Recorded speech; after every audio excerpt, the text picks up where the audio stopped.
Assalamualaikum warahmatullahi wabarakatuh. Alhamdulillah, wassalatu wassalamu ala rasulillah.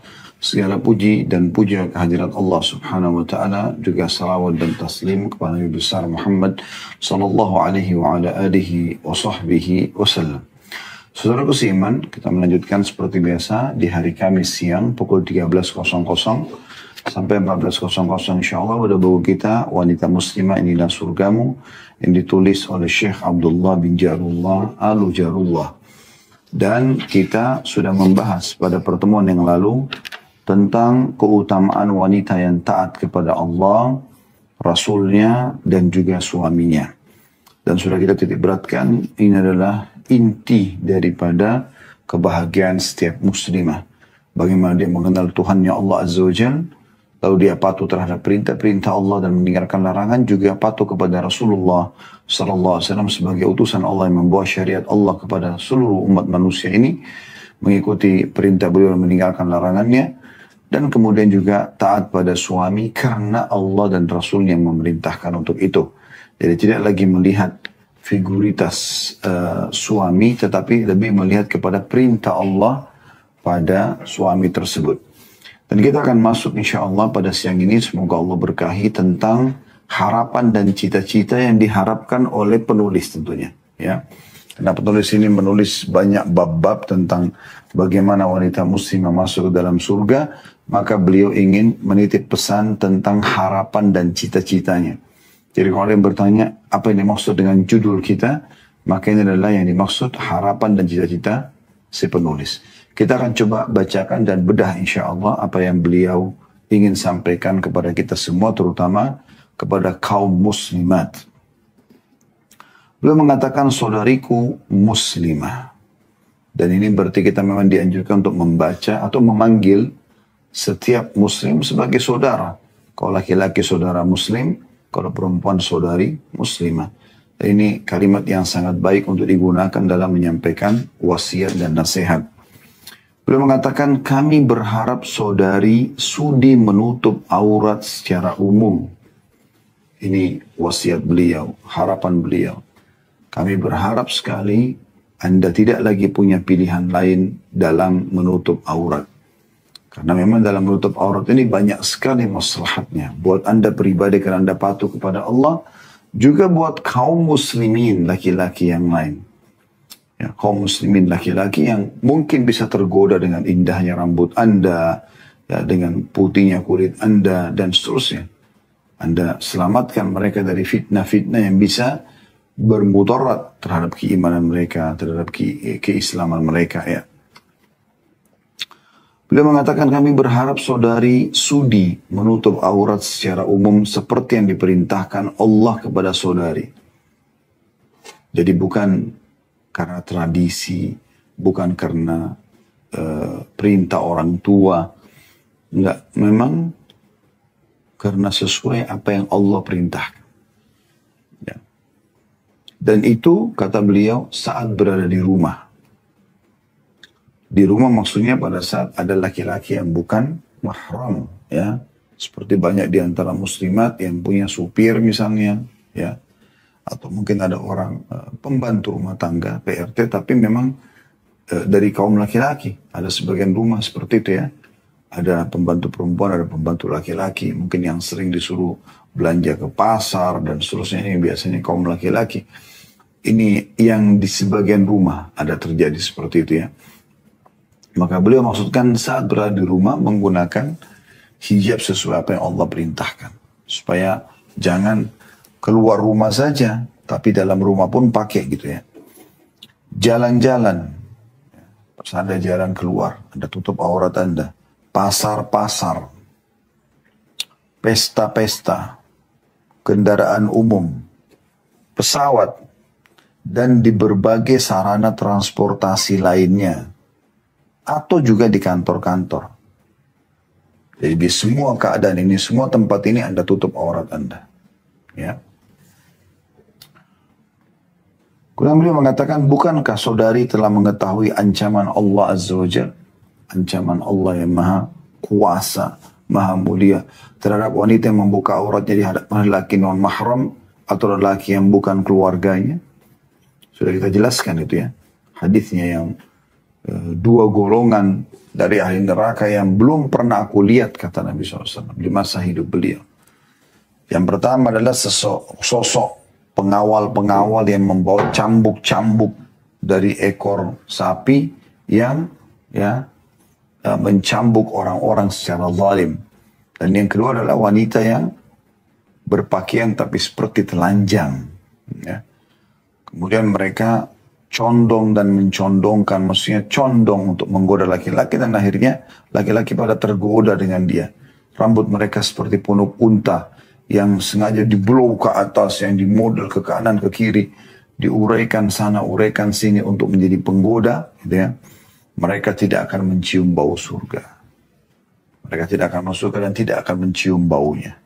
Ya. Jadi ini ada ancaman yang sangat tegas. Ini sudah pernah kita bahas hadisnya. Lalu beliau mengatakan, bukankah saudari juga sudah mengetahui pakaian yang disyariatkan Allah Azza wa Jalla kepada saudari? Adapun kebanyakan pakaian yang dicari kaum wanita di masa sekarang justru tidak dibolehkan. Artinya bukankah Anda sebagai seorang muslimah sudah harus tahu mana pakaian yang boleh, mana pakaian tidak boleh dalam syariat Allah Subhanahu wa Ta'ala? Kita berikan perumpamaan, kalau seandainya ada seorang wanita kafirah, Nasraniyah, Yahudiyah, apa saja agamanya, Hindu, Buddha, kemudian kita berikan kepada mereka busana muslimah, gamis, abaya, ya. Lalu kemudian jilbabnya juga diberikan, lalu dia pakai. Dia hanya berdiri saja, anggap 5 menit. Kemudian lewat wanita kafirah yang lain. Tidak usah bicara muslimah. Begitu juga dengan muslimah kalau lewat. Lalu kita tanya, tunjuk orang yang tadi pakai jilbab yang bukan muslim itu. Itu agama apa? Kira-kira apa jawaban mereka? Muslimah. Agama Islam. Kenapa? Karena ada ciri khas pakaian kita. Ada ciri khas pakaian kita. Dan memang sudah seperti itu. Memang kita harus tampil berbeda. Kita punya pakaian tersendiri. Terutama muslimah. Punya pakaian khas sendiri. Tertutup auratnya. Terjaga kehormatannya. Ya. Dan ini sudah pernah kami ceritakan. Saya ingatkan kembali bagaimana ada seorang anak muda di Inggris dulu mau masuk Islam. Nah, dia diajak oleh temannya seorang muslim untuk masuk Islam di tangan seorang syekh dari Saudi, datang kebetulan mengisi pengajian di salah satu masjid di sana.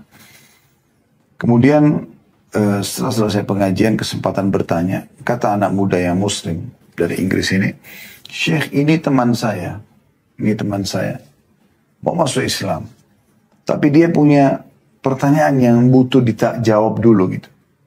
Kata syekhnya, silakan, tanyakan. Lalu laki-laki non-muslim itu menanyakan 2 hal yang akhirnya membuat dia syahadat setelah itu ya. Dia mengatakan, kenapa syekh? Ya. Wanita kalian, muslim, tidak salaman sama semua orang. Kenapa tidak seperti wanita kami? Bebas bersalaman dengan siapa saja. Baik, satu. Yang kedua, dia mengatakan yang saya ingin tanyakan adalah kenapa wanita kalian harus tutup aurat? Kenapa harus berhijab? Kenapa tidak ya seperti wanita kami? Mereka bebas pakai pakaian yang mana saja yang mereka suka. Mau menyerupai laki-laki kah, mau enggak, terbuka kah, tertutup, terserah. Kata syekhnya, kamu sudah selesai? Dia bilang, iya sudah. Apa kata syekhnya? Dia mengatakan, kalau jawaban terhadap pertanyaan pertama adalah, saya ingin tanya, siapa yang berkuasa di negaramu ini? Dia bilang, Ratu Elizabeth. Lalu kata syekhnya, apa kamu bisa salaman dengan Elizabeth? Maka dia mengatakan tidak bisa. Kata syekhnya, kenapa? Dia bilang, karena dia seorang ratu. Tidak semuanya orang boleh salaman dengan ratu. Kata syekhnya, demikianlah semua muslimah, tidak terkecuali mereka seperti ratu. Tidak sembarangan orang bisa salaman dengan dia. Terjawab yang pertama. Yang kedua, syekhnya mengeluarkan 2 buah permen dari kantongnya. Satu terbungkus, satu terbuka bungkusnya. Lalu kemudian syekhnya berkata, kira-kira kalau saya suruh milih kamu permen ini, yang mana kamu pilih? Kata anak muda tersebut, saya akan pilih yang tertutup, yang masih terbungkus. Kata syekhnya, kenapa? Dia bilang karena lebih bersih, lebih higienis, lebih steril dibandingkan dengan yang sudah dibuka, apalagi digeletakin di lantai. Kata syekhnya, begitulah setiap wanita muslimah. Mereka menutup aurat mereka, yang boleh membukanya hanya suaminya saja. Ini jawaban yang sangat tepat. Bahkan subhanallah, saya tambahkan ya, sudah selesai kisah tadi, bahwa setiap muslimah, teman-teman sekalian, itu tidak bisa ya, dilihat lagi auratnya, bahkan oleh ayah kandungnya, saudara kandungnya, kalau setelah mereka dewasa. Setelah mereka balik, sudah nggak bisa lagi. Yang boleh hanya suaminya saja. Satu orang itu saja. Dan tidak ada poliandri dalam Islam. Nggak boleh dua suami, satu laki-laki saja. Jadi betul-betul dia sangat terjaga muslimah itu. Oleh karena itu di sini beliau menyinggung masalah itu. Bukankah saudariku sudah mengetahui pakaian yang disyariatkan Allah subhanahu wa ta'ala kepada saudari? Tanda tanya. Adapun kebanyakan pakaian dicari kaum wanita di masa sekarang justru tidak dibolehkan. Maksudnya dalam syariat Allah subhanahu wa ta'ala. Ya. Lalu beliau mengatakan sudah menjadi kewajiban para wali untuk mewajibkan kaum wanita agar merasa malu dan mengenakan pakaian yang menutup aurat. Dan ini poin penting. Bermula dari masih kecil. Saya ulangi lagi. Bagi anda yang Allah amanahkan kepada anda anak perempuan belum balik, masih kecil, biasakan mereka tertutup auratnya. Jangan pernah izinkan anak perempuan anda keluar rumah kecuali sudah berjilbab. Biasakan dari kecil. Ya. Ini sebuah kemuliaan yang luar biasa gitu. Yang tidak bisa dianggap remeh oleh setiap orang. Karena saya punya banyak pengalaman pribadi yang saya pernah jelaskan kepada salah satu kerabat kami dulu. Dia punya anak perempuan kecil. Dari kecil pada saat saya ke rumahnya, anak kecil itu datang salaman gitu. Maka saya ingatkan, kenapa anak ini gak dipakai jilbab? Oh kesian masih kecil, nanti aja. Mulai SD, gak mau dipakaikan juga. Oh kesian masih kecil, SMP, masih kecil, mungkin nanti sudah SMA. Subhanallah, anak itu masuk SMA atau sudah balik lah ya. Sudah gak mau pakai jilbab, karena dia sudah punya teman, dia sudah punya pengaruh dari luar. Sampai kuliah, sampai selesai kuliah pun, sampai menikah pun tidak berhijab. Dan akhirnya karena desakan orang tua, dia terpaksa pakai hijab. Dan hijab pun itu karena terpaksa. Artinya dia hanya pakai di waktu tertentu saja. Hanya seperti sebuah model keluar, pakai jilbab. Kalau sempat, kalau nggak sempat buka.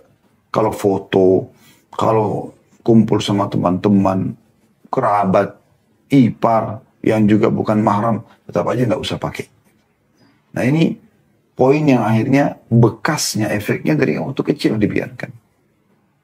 Apapun yang Anda tanamkan di masa kecil anak-anak itu, maka itu yang akan dibawa sama mereka sampai besar.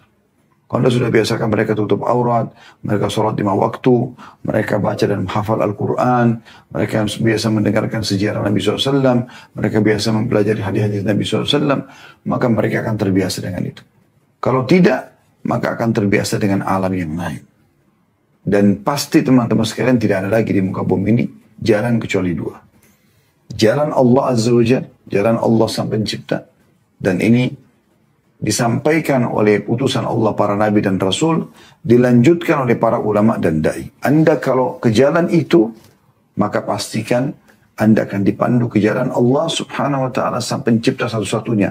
La ilaha illallah, enggak ada Tuhan yang berhak disembah kecuali Allah, dan ujungnya surga. Dan ini jalan yang benar. Jalan yang kedua tidak ada jalan yang ketiga. Dan ini jalan yang salah yang kedua ini. Ya. Yaitu jalannya syaitan, iblis. Yang Allah sudah mengatakan, aduun lakum fattakhidu aduwa. Musuh kalian jadikan mereka. Jadikan dia sebagai musuhmu. Musuh berarti dilawan terus. Tidak ada negosiasi sama syaitan, sama iblis. Nggak ada saatnya berdamai. Nggak ada berdamai, berteman, nggak ada. Musuh abadi selamanya. Dia memusuhi kakek kita manusia pertama Adam dan nenek kita Hawa alaihimussalatu wassalam, sampai seluruh anak keturunan juga dimusuhi sama dia. Abadi. Sampai Allah vonis dia masuk ke neraka iblis itu. Ini jalannya dia. Juru bicaranya dukun, peramal, penyamun, penyihir, ahli maksiat. Itu juru bicaranya. Anda kalau ke sana dipandu ke jalan iblis. Ujungnya neraka. Nggak ada jalan yang ketiga. Yang pertama benar, yang kedua salah. Sudah selesai. Jadi kalau Anda tidak menggunakan busana muslim yang Allah perintahkan, berarti Anda akan menggunakan pakaian diperintahkan oleh syaitan. Nggak ada yang lain. Terbuka auratnya. Berarti semua rentetan dari situ selain dosa kepada Allah Subhanahu wa taala, apapun yang syaitan programkan terbuka aurat Anda akan terkena. Pasti. Apalagi dengan berkembangnya medsos sekarang, ya. YouTube, Instagram, Facebook, TikTok, apa semuanya.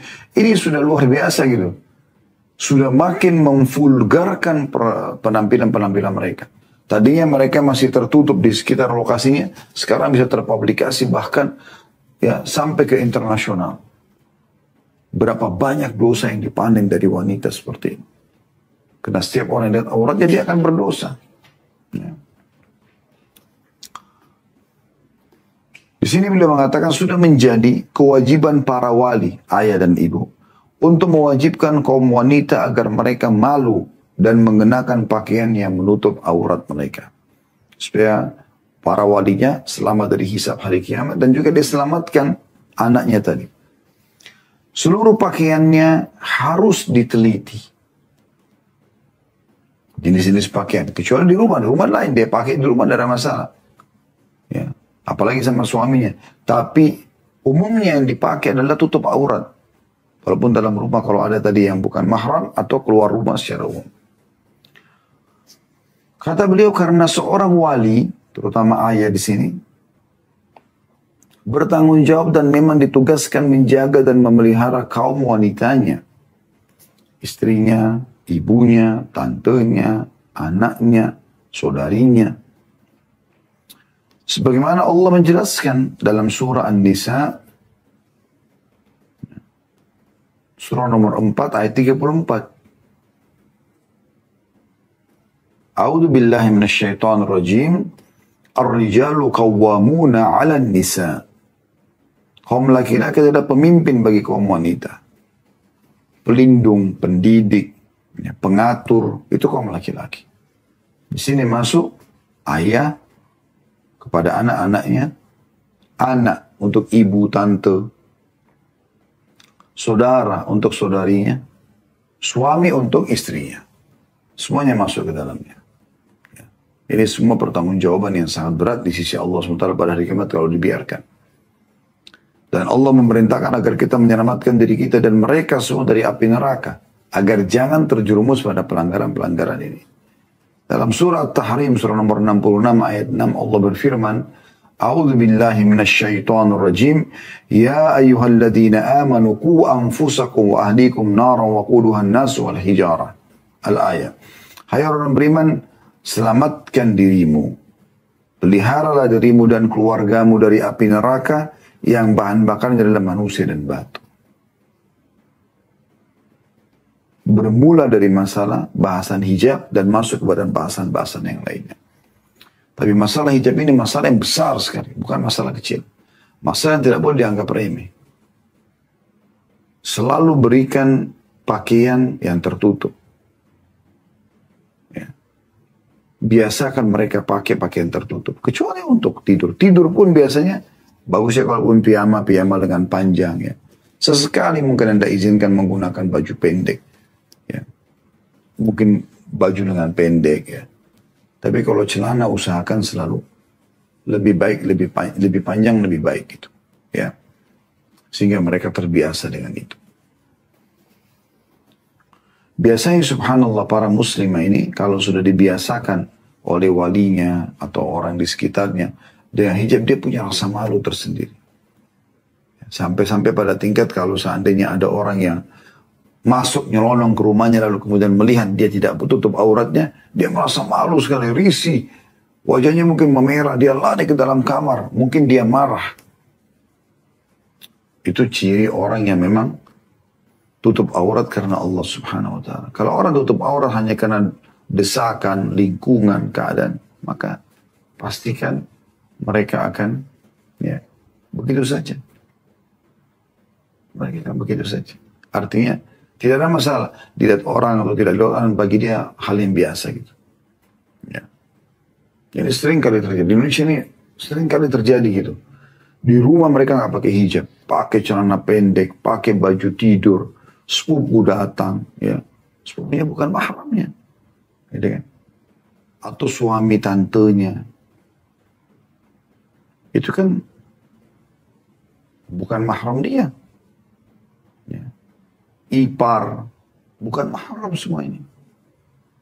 Sampai kata Nabi SAW, kalau dua orang laki-laki dan perempuan bersama, yang ketiganya adalah syaitan. Yang ketiganya adalah syaitan. Ya. Maka seorang sahabat mengatakannya, Rasulullah, bagaimana dengan ipar? Kata Nabi SAW, ipar justru kematian. Jangan pakai masalah ini. Dan bagi anda, wahai muslim, yang menganggap bahwa saya kalau berhijab saya akan jelek. Ini bisikan syaitan. Jalan kesesatan itu tidak benar sama sekali. Berapa banyak muslimah yang justru anggun, menjadi berwibawa, dihormati oleh kaum laki-laki, justru dengan hijab. Saya pernah sampaikan di beberapa cuplikan ceramah yang lain ya, tapi saya tiba-tiba teringat ada seorang sahabat ayah saya, sudah meninggal rahimahullah. Beliau mengatakan ada satu temannya, dia temuin hanya berteman orang asli dari negeri Arab ya, Maroko atau Jazair salah satunya. Itu jadi warga negara Perancis. Dia datang ke Indonesia lalu dia bilang, saya ingin menyumbang untuk kaum muslimin gitu. Tapi saya ingin masuk ke daerah-daerah pedalaman yang mungkin belum banyak tersentuh oleh para donatur ya. Maka teman ayah saya ini membawa dia di daerah Bogor sebenarnya, di beberapa kecamatan kecil masuk ke dalam. Saya tidak disebutkan lokasi tepatnya di mana, tapi dia ceritakan, dia bilang, saya ada satu masjid kecil, ada imamnya, teman ayah saya ini kenal. Dia bilang, saya ajak orang ini ketemu, karena dia seorang pengusaha, dia punya uang, dia ingin sumbangkan untuk muslimin. Setelah ngobrol sama imam, sementara ngobrol gitu, tiba-tiba ada lewat seorang wanita yang menggunakan cadar. Dia lihat di Jakarta aja jarang orang pakai cadar. Apalagi di pedalaman, ini luar biasa nih. Kemudian dia tanya, ini laki-laki ini tahu, orang kalau pakai cadar tuh berarti sudah wanita yang coba lebih menyempurnakan hijabnya gitu. Dia tanya imam itu, ini siapa perempuan? Kata imam tersebut, ini wanita yang terbaik di kampung kami. Paling menjaga, tidak sembarangan matanya jelalatan, tidak sembarangan bergaul bebas. Dan dia diolok-olok oleh anak-anak muda di kampung ini. Kata orang itu, olok-oloknya apa? Mereka bilang, dengan pakaian hijab seperti itu siapa yang mau menikah sama kamu? Kami aja tidak ada yang mau, kata anak laki-laki di situ. Maka spontan si laki-laki ini mengatakan, bawa saya ke rumahnya, saya akan melamar anak perempuan itu. Maka mereka datang ke rumahnya, kemudian melihat dan melamar, dan setelah itu menikah dibawa ke Perancis. Allah datangkan jodohnya orang soleh dari luar negeri. Kalau orang lokal tidak ada yang mau. Kuasa Allah subhanahu wa ta'ala. Jadi kalau ada yang mengatakan, oh saya kalau pakai hijab mungkin susah jodoh saya. Tidak ada yang suka sama saya. Saya akan harus memperlihatkan rambut. Ini semua waswas syaitan. Gak benar sama sekali. Itu gangguan syaitan yang tidak boleh anda ikutin. Sama sekali. Yang anda harus ikutin justru perintah Allah subhanahu wa ta'ala. Yakin teman-teman saya. Kalau anda tutup aurat anda, Allah subhanahu wa ta'ala akan menjaga anda dari segala mudarat. Terutama gangguan lawan jenisnya. Sebagaimana disebutkan dalam Al-Quran. Ya, ini sudah pernah kita bacakan di masalah hijab kemarin ya. Dzalika adna alla yu'zain. Tujuan utama hijab adalah agar mereka tidak diganggu. Anda kalau jarang berhijab, tidak mungkin sama sekali ya diganggu oleh orang. Apalagi kalau Anda pakai jilbab besar. Gangguannya itu maksudnya sampai ingin mengajak supaya na'udzubillah berzina atau diperkosa. Gitu. Orang juga berpikir, ini cantik atau enggak gitu. Apalagi kalau pakai cadar tutup wajahnya. Orang berpikir berapa kali. Tapi kalau Anda pakai pakaian seksi, memperlihatkan paha, memperlihatkan leher, memperlihatkan pundak, rambutnya dengan indahnya. Bagaimana caranya Anda menganggap Anda tidak akan diganggu oleh orang lain? Tidak mungkin sama sekali. Orang yang paling baik akan minimal mengajak Anda berzina. Orang yang buruk akan memerkosa Anda. Ya. Karena dia pikir Anda tidak mungkin mau diajak untuk berhubungan gitu. Nah, itu. Maka Allah SWT mengingatkan di sini. Selamatkan dirimu dan keluargamu dari api neraka yang bahan bakarnya adalah manusia dan batu. Kemudian beliau mengangkat sabda Nabi SAW, peringatan untuk para wali, ya, agar berhati-hati, jangan menganggap remeh masalah ini. Yaitu sabda beliau SAW, "Ar-rajulu ra'in fi ahlihi, wa huwa mas'ulun ar-ra'iyatihi." Ya. Wa kadzalika al-mar'atu ra'iyatun fi baiti zawjiha, wa mas'ulatun ar-ra'iyatiha. Seorang laki-laki menjadi pengembala, pengembala atau pemimpin di sini tepatnya. Biasanya digunakan kata ra'in ini untuk pengembala domba, karena dia yang memimpin, dia yang mengatur dombanya kemana-mana. Seorang laki-laki adalah pemimpin dan dia bertanggung jawab atas apa yang berada dalam kepemimpinannya, istri dan anak-anaknya. Demikian pula seorang wanita menjadi pemimpin di rumah suaminya. Setiap jengkal rumah suami, tanggung jawab Anda. Setiap jengkalnya. Benda-benda semua dari situ, tanggung jawab Anda, wahai muslim. Hati-hati. Allah akan tanya, kemana sendok ini, kemana gelas itu? Kenapa ini rusak, kenapa ini gak rusak? Kalau ada sesuatu yang dilakukan kesalahan, bahasakan sama suami. Maaf ya, tadi ada gelas yang pecah, nanti ada begini, ada begitu. Jelaskan supaya dihalalkan gitu. Bertanggung jawab di rumah suaminya. Dan dia bertanggung jawab terhadap apa yang berada dalam kepemimpinannya. Hadis ini diriwayatkan Bukhari Muslim. Riwayat lain mengatakan, dan anak-anak suaminya. Jadi anak-anak ibu di rumah itu adalah anak-anak suami. Bukan anak-anak ibu sendiri. Sudah pernah saya luruskan ya. Ada sebagian muslim yang mengatakan, yang penting anak-anakku. Oh, enggak. Yang penting suamimu, wahai muslim. Anak-anak itu disuruh bakti pada Anda. Anda disuruh bakti sama suami. Nah, ini poin penting yang harus digarisbawahi. Lalu beliau mengatakan, wahai kaum muslimin sekalian. Ini harapan dan cita-citanya. Bertakwalah kepada Allah Azza wa Jalla dan cegahlah wanita-wanita kalian dari perbuatan yang diharamkan oleh Allah. Bertakwa artinya tunduk dan patuh. Taulah Allah akan hisab Anda dan Allah akan tanya itu. Wajibkan mereka berhijab. Karena wanita itu adalah aurat pada segala sisi tubuhnya. Memuliakan aurat adalah dengan menutupinya. Itu berarti menjaga kehormatan dan kemuliaan seorang wanita. Banyak orang bercermin dengan negara barat. Orang non-muslim, kaum Nasrani, kaum Yahudi. Apakah Anda sudah tahu teman-teman sekalian? Di agama mereka pun, orang-orang yang coba mendekatkan diri pada agama. Kalau kita mungkin orang-orang yang fanatik dengan agama. Anda lihat para biarawati bagaimana? Berhijab, bahkan hijabnya besar. Jilbabnya besar, jubahnya besar. Laki-lakinya, para rahib-rahibnya, mereka menggunakan baju seperti gamis, ya, menutup aurat mereka, menjaga pandangan mereka. Di agama mereka aja seperti itu. Ya. Jadi orang-orang yang terbuka auratnya di pantai tidak berpakaian atau pakai pakaian dalam saja, apalagi sampai angkat cuplikan-cuplikan, semoga Allah hilangkan dari tengah-tengah kaum muslimin, karena itu mengganggu gitu kan, generasi muda Islam. Maka itu adalah orang-orang yang melanggar dalam agama mereka sebenarnya. Kenapa Anda contohin orang yang melanggar? Mencontohi saja orang yang agamis yang mereka tidak dianjurkan. Apalagi mencontohi orang yang maksiat di antara mereka. Kita mencontohi dalam sesama muslim saja. Dan juga mencontohi orang-orang yang soleh dan solehah. Tidak boleh kita contohi orang-orang ahli maksiat dari kaum muslimin. Kenapa Anda contohi ahli maksiatnya agama lain? Ya. Jadi perempuan pakai rok pendek, perempuan tidak pakai jilbab, itu dalam agama Nasrani pun Anda lihat. Biarawatinya tidak ada yang seperti itu. Yang dekat dengan agama itu biarawati itu. Kenapa mereka berhijab? Dan aneh sekali kalau ada biarawati membuka jilbabnya, atau punya bergaulan bebas sama seorang laki-laki, itu disorotin sama mereka. Nah itu sebenarnya, itu kebaikan dalam agama mereka. Kalau orang mau contoh, harus kan contoh itu. Tapi ini enggak. Anda bukan contoh itu. Mencontoh yang benar saja di antara mereka itu tidak perlu.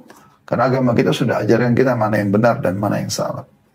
Apalagi Anda mencontoh orang yang salah di antara mereka, saudara.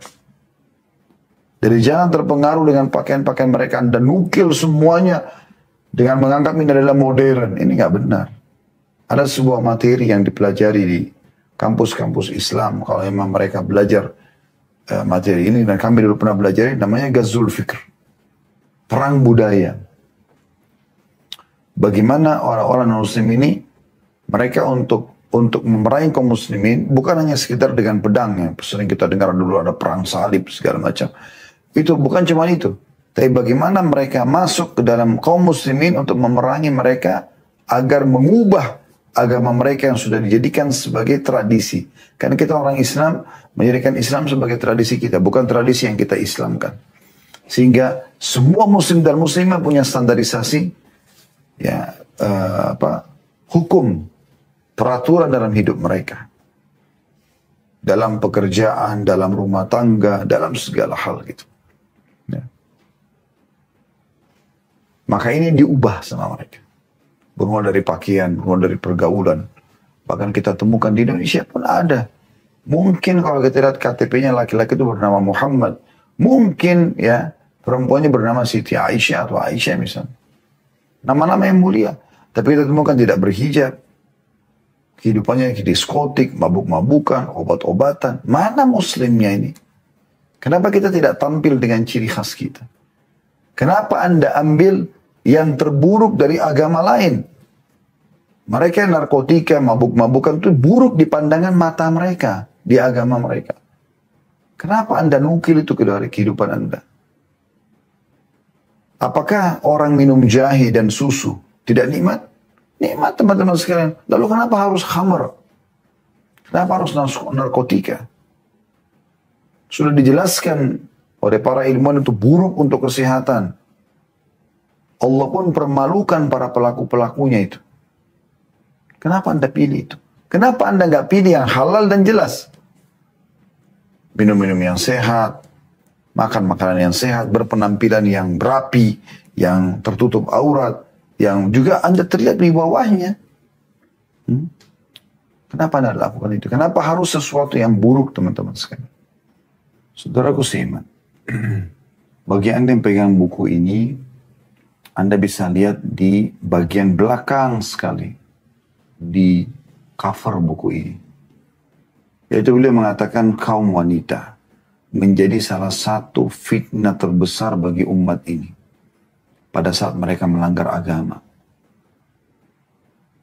Kalau kaum wanita bisa menjaga jati dirinya sebagai seorang muslimah yang menutup aurat, yang melazimi atau tinggal di rumahnya, keluar dalam keadaan darurat saja, maka 90% permasalahan umat ini bisa selesai. Di tangan mereka akan lahir kader-kader umat, pemimpin umat yang terbaik. Lahir dari tangan wanita muslimah yang baik, yang salihah. Akan keluar para hafadz Quran, akan keluar para imam-imam masjid, akan keluar para ulama-ulama, pemimpin-pemimpin yang saleh. Beliau mengatakan kaum wanita menjadi salah satu fitnah terbesar bagi umat ini. Itu terjadi jika tuntunan Al-Quran dan As-Sunnah diacuhkan. Aturan ilahi dilecehkan. Tak penting, gak usah lah. Ngapain bahas-bahas hijab? Ngapain bahas-bahas sholat? Ketinggalan zaman. Sekarang kita bahas diskotik, bar, karaoke, lagu terbaru, ini dan itu. Hari ini, kata beliau, ketika dunia menyebut dirinya modern, ternyata perilaku jahiliyah masih ramai bersemi. Anda tahu dulu di masa jahiliyah, apa yang mereka lakukan? Perempuan telanjang, perempuan terbuka, itu dikenal dengan masa jahiliyah di fase Mekah. Jadi mereka biasa tawaf telanjang, mereka berpenampilan terbuka aurat, transaksi riba, manipulasi data, semua yang buruk-buruk ini. Lalu datang Islam memperbaiki semua itu. Jadi itu bukan modern, itu kampungan malah. Itu klasik sekali. Itu masa jahiliyah. Islam datang menghapus semua itu. Mengangkat manusia kepada derajat yang sebenarnya. Saling menghormati. Tidak ada yang menzalimi satu sama yang lain. Kata beliau hari ini, ketika dunia menyebut dirinya modern, ternyata perilaku jahiliyah masih ramai bersemi. Fitrah dan jati diri kaum wanita dieksploitasi dengan selubung HAM, gender, seni dan keindahan. Jadi disuruh tampil. Penampilannya apa? Ya, lomba wanita tercantik dunia. Telanjang. Nggak pakai pakaian. Tunjukkan keindahan tubuhnya. Kan aneh. Ya. Dengan alasan itu kan hak asasi manusia. Biarin aja. Loh, hak asasi manusia. Ada agama yang memandu kita, saudara Kusiman. Agama datang memandu kita. Mana yang boleh, mana tidak boleh. Kita tahu ada Tuhan kita, Allah SWT yang mengawasi. Semua hawa nafsu yang diikutin, akhirnya supaya menikmati kepada kaum wanita. Persamaan gender. Sebenarnya beda antara laki-laki sama perempuan. Sudah pernah kita jelaskan masalah itu. Ya. Mau dipaksakan seperti apa? Fitrahnya saja sudah beda. Laki-laki dan perempuan. Makanya dalam syariat dibedakan. Karena ada siklus haid setiap bulannya. Di saat itu mereka tidak sholat. Kalau umumnya 7 hari dalam 1 bulan. Berarti ada dalam 1 bulan itu. Ada 1/4 waktu tidak sholat. Laki-laki sholat terus. Beda gak? Beda. Wanita bisa hamil. Laki-laki bisa hamil gak? Gak bisa. Memang beda. Menyusui. Gak bisa. Harus wanita. Dan Allah berikan mereka cinta. Suaranya lembut. Suka dengan dandan, dengan bersih-bersih. Memang itu untuk nata rumah dan segala macam. Jadi memang itu fitrahnya. Jangan keluar dari fitrah ini. Lalu dengan alasan seni, maka boleh. Karena seniman boleh menggambar wanita tidak bertutup aurat. Kira-kira tujuannya apa? Coba Anda tangkap. Kalau ada gambar wanita tidak tutup aurat, kira-kira apa? Pamer, keindahan. Dibayangkan oleh kaum laki-laki. Terjadi kerusakan-kerusakan yang luar biasa. Sementara kalau wanita ditutup, beda. Saya pernah membaca sebuah tulisan dari salah satu penulis di Saudi. Ya. Di bukunya, dia mengatakan, salah satu hikmah daripada hijab adalah tidak adanya kejenuhan dalam rumah tangga. Kok bisa dirincikan oleh beliau penulis ini? Dia mengatakan, kalau seorang laki-laki keluar dari rumahnya, semua wanita berhijab. Istrinya pun berhijab. Masuk ke rumah, dia lihat penampilan yang berbeda. Pakai celana pendek depan dia. Sebagai istri tentunya, kita bicara istri. Pakai baju ketat, mungkin cuma pakaian dalam. Mungkin bahkan tidak berbusana depan suaminya.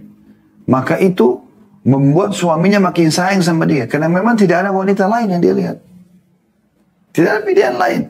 Tapi di saat dia hidup di sebuah wilayah yang di sana terbuka, di sini terbuka. Setiap saat dia membandingkan terus. Dan ini bisa mengurangi rasa suka dia pada istrinya. Makanya pernah ada seorang syekh di Jeddah. Dia kedatangan seorang laki-laki yang berkata begini. Syekh, saya tahun pertama menikah masih cinta sama istri saya. Tahun kedua mulai dia punya anak berubah. Tahun ketiga berubah lagi. Terus begitu. Sekarang sudah 10 tahun seperti sudah saudari saya sendiri. Seperti sudah tidak ada cinta lagi. Melakukan biologis pun hanya sekedar ya, karena kewajiban. Syekhnya balik bertanya, apa kau mau cintamu sama istrimu kembali? Seperti awal dulu? Kayak awal-awal menikah? Dia mengatakan iya. Kata syekhnya, turunkan pandanganmu dari yang haram. Ternyata dengan melihat banyak model-model wanita ini, membuat orang jadi dingin dengan istrinya. Ya. Kecuali yang Allah rahmati, mungkin ada sebagian orang yang dia ambil ide, dia kasih, oh istrinya ini loh, saya mau kau begini misalnya. Hanya sekedar ide saja, mungkin itu pun salah ya. Tapi di sini masih mungkin. Tapi umumnya tidak seperti itu. Kaum laki-laki yang Keluar rumah, begitu keluar dari apartemennya atau keluar dari rumahnya, pagar rumahnya, sudah mulai tetangga dandannya seorang wanita, istri tetangga seperti ini. Di ujung komplek ada juga begini. Di luar komplek begitu. Di kantor tempat kerja. Di rumah makan yang dia makan dan seterusnya. Maka terbuka sekali pintu-pintu perzinahan yang memang diharamkan dalam Islam. Tapi kalau hijab ada, itu luar biasa. Makanya dia bilang tadi, kami wasiatkan, berhijablah wahai muslimah. Bukankah kau sudah tahu Allah perintahkan itu? Wahai para walinya, sadarlah, penting ini. Karena pengaruh terhadap kehidupan sosial besar sekali. Kalau seorang laki-laki keluar, ditemukan semua berhijab. Ya, maka beda sekali. Dan dia hanya nikmati istri di rumah nanti. Maka cinta dalam rumah tangga itu besar sekali. Jadi kebanyakan kendor dalam rumah tangga seperti itu. Laki-lakinya jelalatan matanya, perempuannya juga jelalatan juga di luar. Hanya membandingkan terus antara laki-laki yang dia tonton di sinetron, di film, di jalanan, di mall dengan suaminya. Tentu saja akan ada perbedaan-perbedaan. Bahkan bisa lebih secara fisik yang dia lihat dengan matanya dan dia pikirkan dengan pikirannya. Mungkin laki-laki itu lebih putih, lebih tinggi, lebih kekar, lebih humoris atau apalah. Sehingga suaminya jatuh di depan matanya. Coba kalau setiap muslimah menurunkan pandangannya, kalau dia keluar pakai hijab, dia menjaga hubungan, maka tentu dia tidak akan terpengaruh untuk hal seperti ini. Tapi kalau dia sibuk di Facebooknya, di Instagramnya, ya terus saja dia ikuti perkembangan, kenalan-kenalan sama orang, enggak kok saya cuma teman aja, cuma sahabat saja. Rusaklah semuanya. Rusaklah semuanya. Maka ini efeknya sangat besar. Perlu diperhatikan baik-baik ini. Lalu beliau mengatakan, saya ulangi, hari ini ketika dunia menyebut dirinya modern, ternyata perilaku jahiliyah masih ramai bersemi. Fitrah dan jati diri kaum wanita dieksploitasi dengan selubung HAM, gender, seni, dan keindahan. Yang memiriskan hati begitu banyak kaum muslimah yang terpedaya. Ini yang sangat kita sayangkan. Kalau kita ingatkan seperti ini, oh ini garis keras, ini kayaknya terlalu ekstrim gitu kan. Maka tidak asing di Indonesia muncul ibunya berhijab, anaknya tidak berhijab. Apa-apa, nanti aja. Ibunya, kalau anaknya berbuat dosa, ibunya tanggung. Ibunya meninggal, anaknya belum berhijab, ibunya tanggung juga dosanya. Ini bahaya sekali. Ayahnya tanggung semua itu. Tambah lagi sudah tidak berhijab, disafarkan ke luar negeri, nuntut ilmu ke negara-negara non-muslim, tambah hancur semua pergaulannya. La haula wa la quwata illa billah. Lalu beliau mengatakan, kaum muslimin sekalian, kita kembali ke halaman 90 di buku kita ya. Kaum muslimin sekalian, hati-hatilah terhadap kemarahan Allah. Lihatlah apa yang Allah Azza wa Jal, Allah yang maha mulia dan maha tinggi, perbuat terhadap Bani Israel. Bani Israel. Ketika mereka menyepelekan dan meninggalkan amar ma'ruf nahi mungkar. Mereka akhirnya terusir, terlaknat dan dimurkai oleh Allah SWT. Anda bisa baca dalam surah Al-A'raf ya. 163 sampai 167 menjelaskan tentang penduduk ya, negeri Ilan yang mereka tidak amar ma'ruf nahi mungkar. Bagaimana Allah binasakan mereka. Banyak orang tidak sadar, rumah tangganya tidak langgeng justru karena loss di sini. Mereka tidak ingatkan istri untuk tutup aurat. Mereka melakukan kemaksiatan lah secara umum. Ini tidak boleh. Ya. Lalu beliau mengatakan, bertakwalah kepada Allah, hai para hambanya. Waspadalah terhadap segala hal yang diharamkan oleh Allah Azza wa Jal. Tolong menolonglah untuk melakukan kebajikan dan ketakwaan. Salinglah menasihati satu sama lain untuk bertahan dalam kebenaran dan bersabar. Tolong menolong untuk melakukan kebajikan dan ketakwaan. Itu harus kita tanamkan. Kebaikan. Tidak ada kebaikan teman-teman kecuali menerapkan apa yang Allah sudah perintahkan. Dan semuanya pasti baik. Jujur, amanah, tanggung jawab, bakti sama orang tua, jenguk orang sakit, bersedekah, dan seterusnya. Semua yang buruk-buruk dilarang. Menipu, bohong, mencuri, menggunjing, dan seterusnya. Tolong menolonglah untuk melakukan kebajikan dan ketakwaan. Salinglah menasihati satu sama yang lain untuk bertahan dalam kebenaran dan bersabar. Karena Allah selalu menolong orang-orang yang bersabar, bertakwa dan selalu bersama mereka yang berbuat baik. Bersabarlah dan lipat gandakan kesabaran kalian. Bertakwalah kalian kepada Allah Azza wa Jalla, niscaya kalian akan mendapatkan atau menjadi orang-orang yang beruntung. Terlalu banyak ayat tentang masalah takwa ya. Di antaranya surah At-Talaq, surah nomor 65 ayat 2, ayat 3, ayat 4, ayat 5 Allah sebutkan. Wa may yattaqillaha yaj'al lahu makhraja. Orang yang bertakwa kepada Allah, Allah berikan jalan keluar dari masalahnya. Wa yarzuqhu min haitsu la yahtasib, dan Allah akan berikan rezeki dari tempat tidak disangka-sangka. Ayat 2, ayat 3. Ayat 4-nya di akhirnya, wa may yattaqillaha yaj'al min amri yusra. Siapa yang bertakwa kepada Allah, Allah akan mudahkan perkara-perkaranya. Ayat 5-nya, wa may yattaqillaha yukaffir anhu sayyi'atihi wa yu'dhim lahu ajra. Siapa yang bertakwa kepada Allah, Allah akan maafkan kesalahan-kesalahannya ya, dan melipat gandakan balasan-balasannya. Dan sekian banyak keutamaan takwa itu sendiri. Artinya patuh kepada Allah Subhanahu wa taala. Banyak keutamaannya ya. Lalu terakhir beliau mengatakan, penulis memohon hidayah untuk semua kaum muslimin dan muslimat. Semoga Allah menunjukkan kita jalan yang penuh bimbingan dan taufik dan menuju segala yang dicintai dan diridhai olehnya. Cukuplah Allah Azza wa Jalla sebagai penolong dan sebagai sandaran kita. Tiada daya dan tiada kekuatan kecuali dengan pertolongan Allah yang maha tinggi dan maha agung. Segala puji bagi Allah, Rabb sekalian manusia atau makhluk. Dan insya Allah kita akan masuk nanti di pertemuan akan datang. Bahasan baru, nasihat untuk para wali, anjuran agar segera menikahkan anak perempuan dan mempermudah pernikahan.